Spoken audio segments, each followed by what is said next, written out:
Voltamos com análise de personagens que eu sei que vocês amam e eu também. Então bora falar sobre a personagem de Tanya do White Lotus.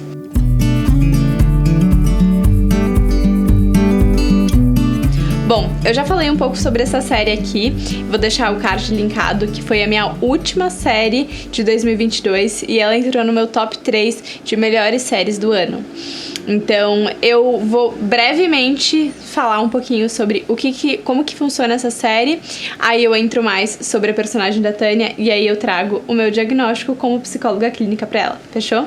Bom, a série de White Lotus tem a primeira e a segunda temporada e basicamente ela é uma sátira sobre a vida de pessoas muito, muito ricas. A primeira temporada ela é marcada principalmente por relações de poder. Aliás, relações de poder tem nas duas temporadas, isso é bem marcado, mas na primeira traz muito sobre a ganância, sobre a questão com o dinheiro propriamente, a questão dessa ganância do amor pelo poder e essas relações. Já na segunda, isso também aparece, mas muito mais marcado até através de relações sexuais. Inclusive, eu ouvi falar fontes do TikTok, mas que as temporadas de The White Lotus seriam marcadas cada uma pelos 7 pecados capitais, o que pra mim faz muito sentido. Então, se na primeira temporada foi marcado pela soberba, a segunda temporada teria sido marcada pela luxúria. Então, não sei o quão verídico é essa fonte, mas fez bastante sentido essa hipótese pra mim. Bom, então, White Lotus, na verdade, é o nome da marca desses resorts. Então, a primeira acontece no Havaí, nos Estados Unidos, e a segunda acontece lá na Itália, em Sicília. Inclusive, assim, fenomenal as paisagens, maravilhoso, uma baita série, assistam, tá? Mas a gente encontra, então, diversos personagens e vai trazendo a vida desses personagens, que são os guests, né, os hóspedes, e o staff, as pessoas que trabalham nesses hotéis, tanto na primeira temporada quanto na segunda. E aí, a gente vem para a personagem da Tanya, que é, assim, esplendorosa, ela se destaca na primeira temporada e ela acompanha na segunda temporada, diferentemente dos outros personagens que aparecem na segunda temporada, não aparecem na segunda temporada, com exceção da Tanya. A Tanya, ela é interpretada pela atriz Jennifer Coolidge, e assim, ela é maravilhosa, falam que ela se interpreta, ela já apareceu em vários filmes, como O Diário da Princesa, Legalmente Loira, e ela é super engraçadona, ela é grandona, né, assim, super piruona, e ela é muito, muito, muito engraçada. Então, ela chega como a Tanya na primeira temporada, e ela chega ao resort muito, muito, muito abalada emocionalmente, porque ela tinha acabado de perder a mãe dela, e ela chega, inclusive, com as cinzas da mãe pra se desfazer das cinzas ali naquele lugar maravilhoso que é o resort, em pleno Havaí. Ela chega extremamente abalada emocionalmente e ela se destaca mesmo de todos os hóspedes. Ela parece, assim, bem excêntrica mesmo. Então, ela é uma mulher de seus cerca de 50 anos e muito, muito rica. Muito, muito rica. Grave essa informação, tá? E aí, a gente vai percebendo que ela tem ali questões emocionais até da infância dela, questões com a própria mãe que a gente vai descobrindo, ali bastante conturbadas. E esse dinheiro vai tapando muito dessas necessidades dela e muito dessas questões que ela sofreu. Ela vai encontrar esse apoio emocional que ela tanto precisava ali, naquele momento de fragilidade, naquele momento de luto, na presença da personagem da Belinda, que é parte do staff e é ali responsável pelo spa do hotel. A Belinda acaba quase fazendo um papel como mãe da Tanya. Ela também vê ali nessa relação de poder, que é um poder bastante desigual, como uma forma de se beneficiar e, inclusive, melhorar de vida com o dinheiro da Tanya. E a Tanya vai comprando também a Belinda, vai também usando desse apoio que a Belinda vai dando pra ela nesse momento de fragilidade através do seu dinheiro. Então ela saca que ela tá fazendo isso e a outra também saca que ela tá entrando nessa por conta do dinheiro e meio que vai ficando ok pra cada um dos lados. Tem uma cena que é muito, muito, muito importante, que eu considero que inclusive é uma das mais importantes pra gente entender melhor sobre a personagem da Tanya e sobre essa análise psicológica dela, que é quando ela vai pro barco no meio do oceano pra jogar as cinzas da mãe. Então é um momento que ela tava considerando ali como o rito de passagem dela, pra ela se libertar mesmo daquilo que ela tava carregando, da presença da mãe com ela. E aí, em pleno alto mar, ela com a presença da Belinda, ela tá fazendo um discurso sobre a mãe, e nesse momento ela acaba revelando como a mãe dela era cruel e manipuladora, segundo as próprias palavras da personagem. E aí ela fala também como a mãe dela era viciada em relações sexuais com homens, com muitos homens, e como ela via isso desde a infância dela. Então, isso chocou muito ela na infância, e ela fala também que a mãe tinha o transtorno de personalidade borderline. E aí, enfim, ela acaba começando a jogar as cinzas, e depois ela desiste disso e acaba tendo, assim, um ataque de choro e acaba desistindo daquilo. Então a gente vê algumas características impulsivas dela e como a instabilidade do humor tá sempre prevalente nessa personagem. E aqui, óbvio, eu quero fazer um parênteses. A pessoa está passando por um luto, a gente entende isso, mas a gente percebe que essa instabilidade de humor, instabilidade de impulsividade, né, acompanha a personagem, inclusive na outra temporada, tá? Mas ao final da primeira temporada, ela acaba encontrando um outro hóspede, que é o Greg. E ela acaba se apaixonando por ele, eles acabam ficando lá.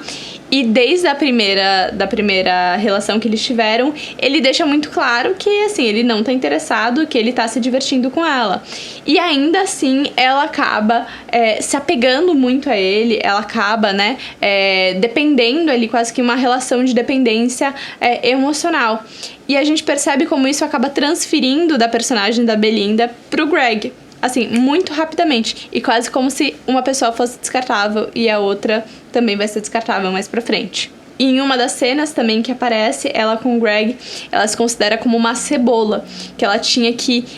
ela ficava muito cansada, que ela tinha que ir se descascando, ele tinha que ir descascando ela, mas ela queria chegar logo ali no miolinho da cebola pra que ela pudesse ser como ela é. E ela se descreve como uma mulher instável, uma mulher louca, emocionalmente abalada, cheia de problemas, cheia de questões ali.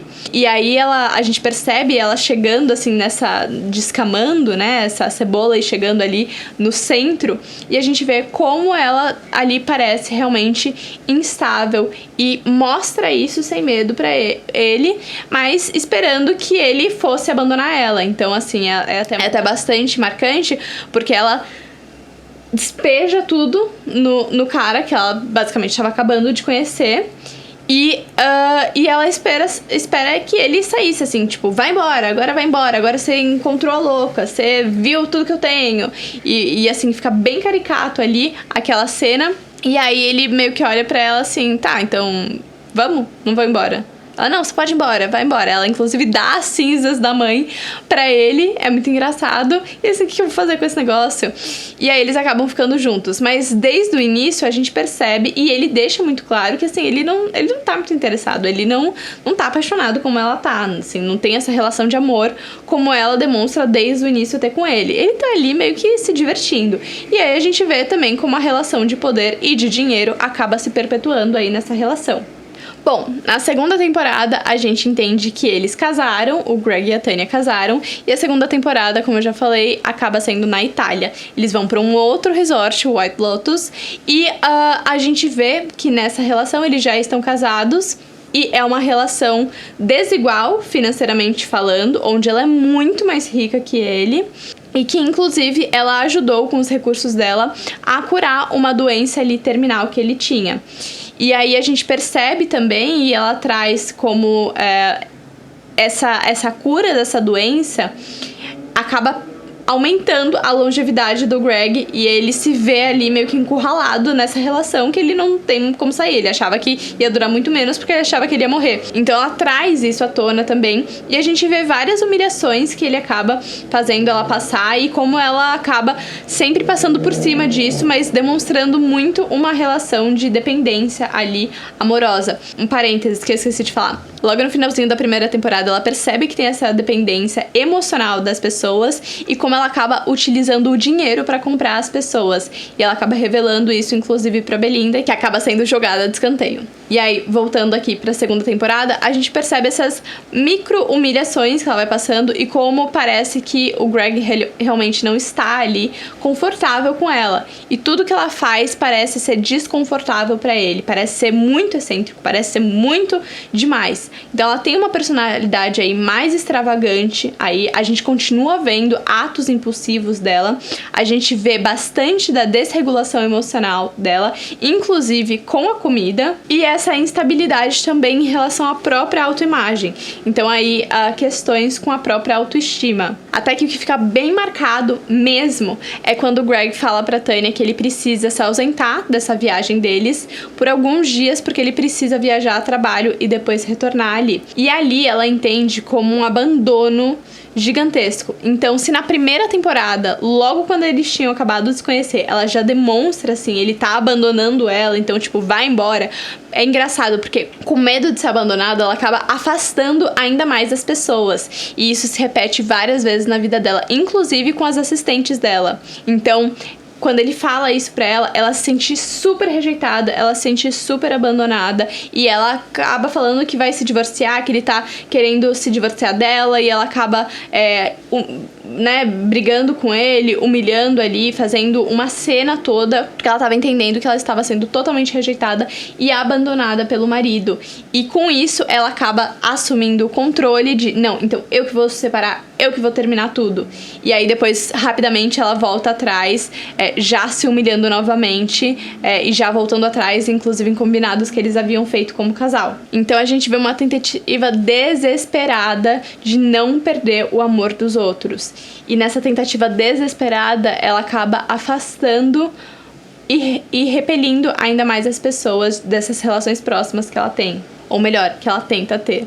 Então a gente vê uma crença de desamor muito forte na personagem Tânia durante todas as 2 temporadas. E com base em tudo isso que eu falei, pra também não dar mais spoilers ainda, eu considero que a personagem Tânia também tem transtorno de personalidade borderline, assim como a mãe dela, que inclusive acaba reforçando ainda mais a minha hipótese, porque o transtorno de personalidade borderline, ele tem uma carga genética muito forte, inclusive quando são parentes de primeiro grau. Então, pacientes com transtorno de personalidade borderline são 5 vezes mais propensos a ter doença do que a população geral. Então, quando o seu pai, sua mãe ou irmão tem o diagnóstico de TPB, você tem 5 vezes a mais de chance de ter do que a população geral. Então tem uma carga genética bastante forte e também é bastante caracterizado por uma vulnerabilidade ali emocional, social também.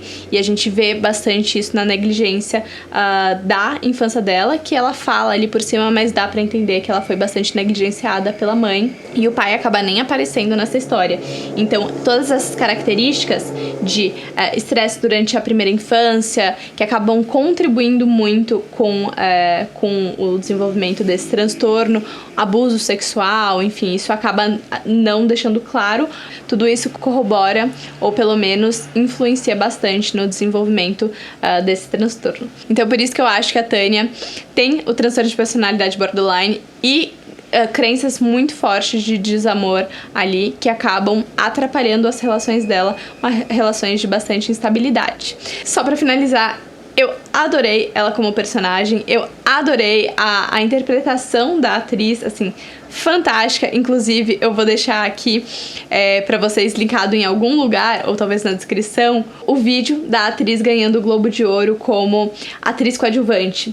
A interpretação dela foi belíssima, tanto é que ela ganhou o Globo de Ouro. Então, assim, é maravilhoso e vocês vão ver nesse discurso que ela traz, onde a gente não sabe nem o que ela tá interpretando, o que é ela mesma. Acaba virando até uma fusão aí da personagem com a atriz. Maravilhoso, assistam a série e eu quero saber qual que é o próximo personagem que vocês gostariam que eu analisasse aqui. Coloca nos comentários. Beijo, até semana que vem.